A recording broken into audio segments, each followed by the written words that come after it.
you look around this cemetery here and you see the graves and the headstones of people who've gone before us. And those people are the foundation blocks of what has made Huntsville a great place. You look at this time and time again, the foundation blocks that we stand on right here are the shoulders of those who have gone before us. Who we stand on are those who we should honor. And taking part in this today is part of honoring those who are buried here, honoring the legacy that they left behind, and honoring this city. Joy, thank you for the great job. Ms. Conley, Dr. Lee, thank you for a great job. I feel like I've kind of gone full circle by being up here. 40 years ago, I used to have a summer job cutting grass at the cemeteries. And that may have been the high point of my career in city government. And Mark, I think it's been downhill ever since. I very much appreciate A&M and what it's meant to this community. I got my master's degree in urban studies from A&M, and some people feel like that's a dangerous weapon for a city council member to have, but it is very much appreciated. And Dr. Lee, thank you and all the professors over there for what y'all did. I think Joy and her staff have done a great job. It's a great teamwork to see what's been done out here. This is a wonderful resource, something we can all be proud of, and it's right in the central part of the city. And everybody's just done a great job. So I guess let me just kind of echo what Mayor Battle said and just say thank you for all of y'all for the great job y'all have done. Thank you. Well, it all started 5 years ago when Mayor Battle came to me and he said, you know what, we've got some work to do in our cemeteries. And he pointed me to Glenwood and he said, let's make it even better. So we knew we had the rich history. We knew we had the passion, and we decided that it had to go on the Alabama Historic Registry.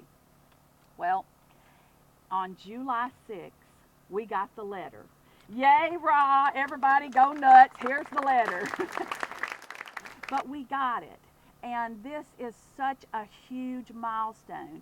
It means that we can actually, apply for grants. We can do the things that we've had a vision for a long time here. And it brings us together as a community.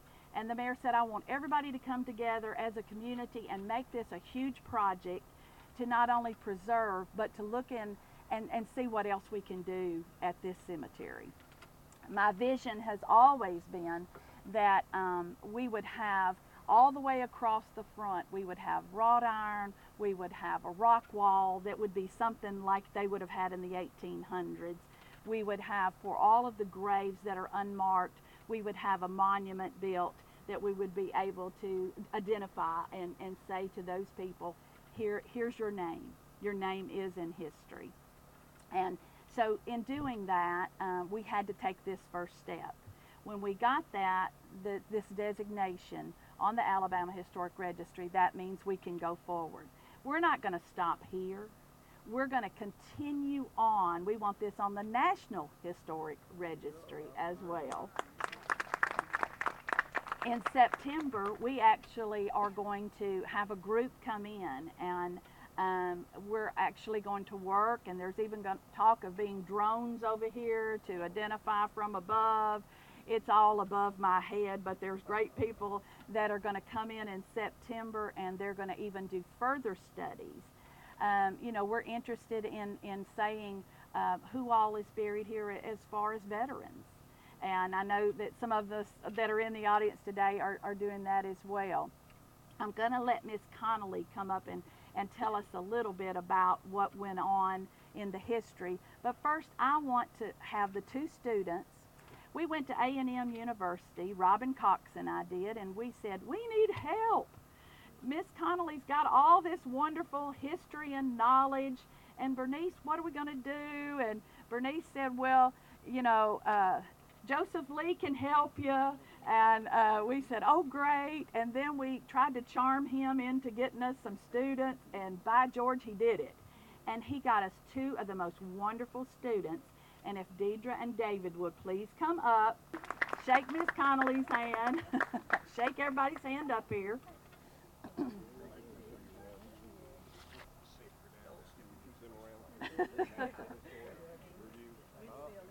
they took all that knowledge and they compiled it along with Robin Cox and our staff and our other staff that are here from the cemetery.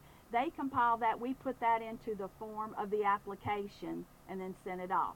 That took 9 months, y'all. It wasn't a little bitty project. It was a huge project. So without them, we wouldn't be here today. So it took everybody. That's what I'm getting at. This project has taken everybody. It's a community. Let's go, let's do, let's make this happen. And we did it. So I did want to say thank you to everybody. I did want to let you know that this is 10 acres. It's 10 acres of land, so there's up to 10,000 people could be buried here. We're unsure of that number. We know it's somewhere between 8,700 and 10,000. There are 1,148 graves that are marked. So we've got a lot more work to do, and we're excited about getting that done. And it was established in 1870. So you see the historic reason for today. And like I said, thanks to everybody. And now we're going to let the star of the show, this is Miss Connolly. And without her, Miss Connolly, come on up. I got to brag a little bit. Without Miss Connolly, back in 1993, this lady said she was at ASFL, and she said to her students, they went to Maple Hill and they saw that they had their history. They said, we want our history. And they wanted to do the project. And since 1993, she's been compiling project along with other people. And she's going to tell you a little bit about that. But without the knowledge that she has given us, we couldn't be where we're at today. Good morning.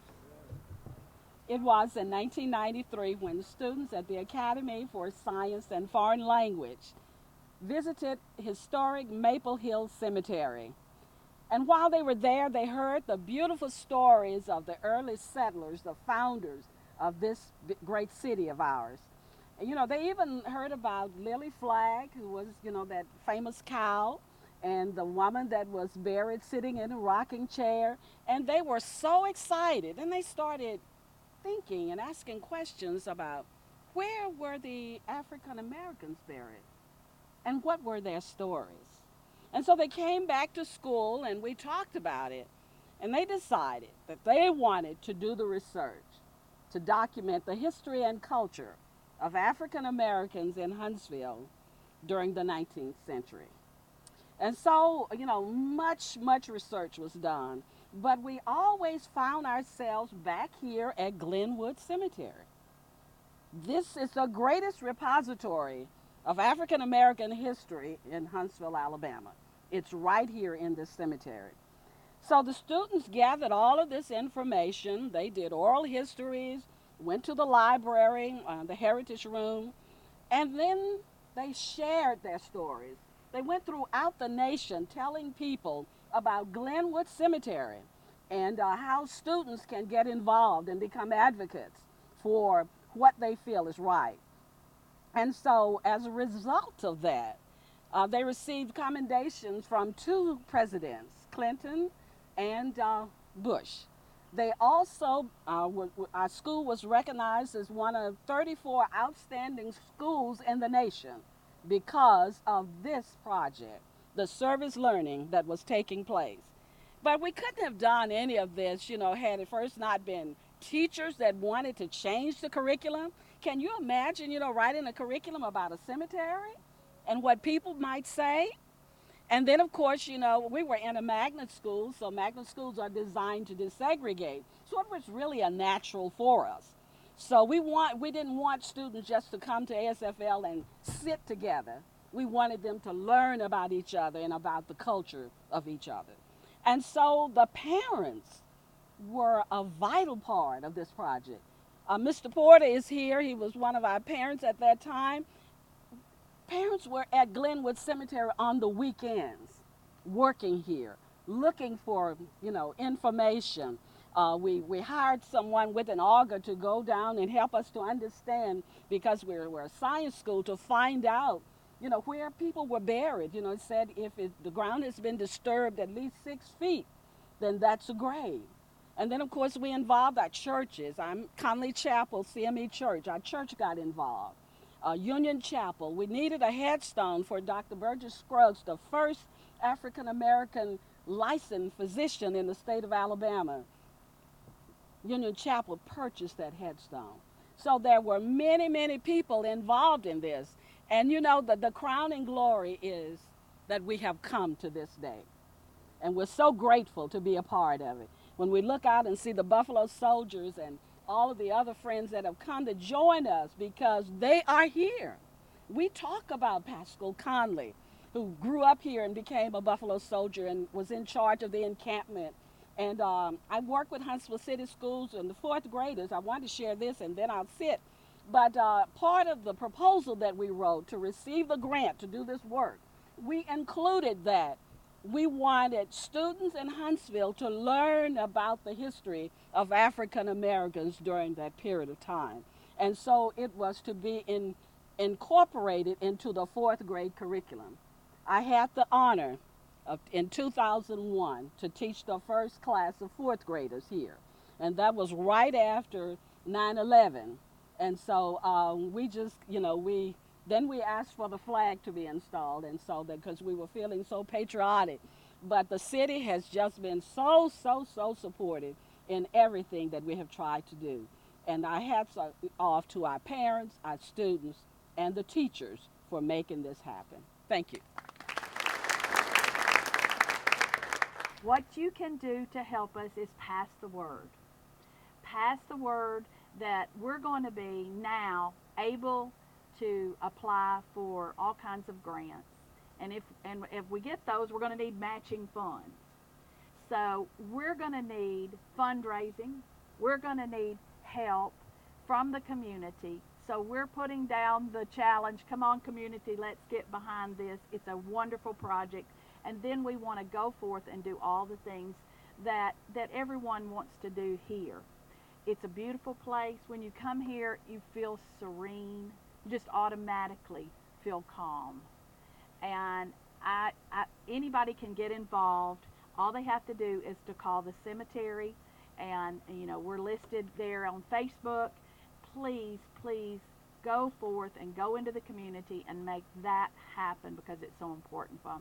Thank y'all so much for coming. Bye-bye.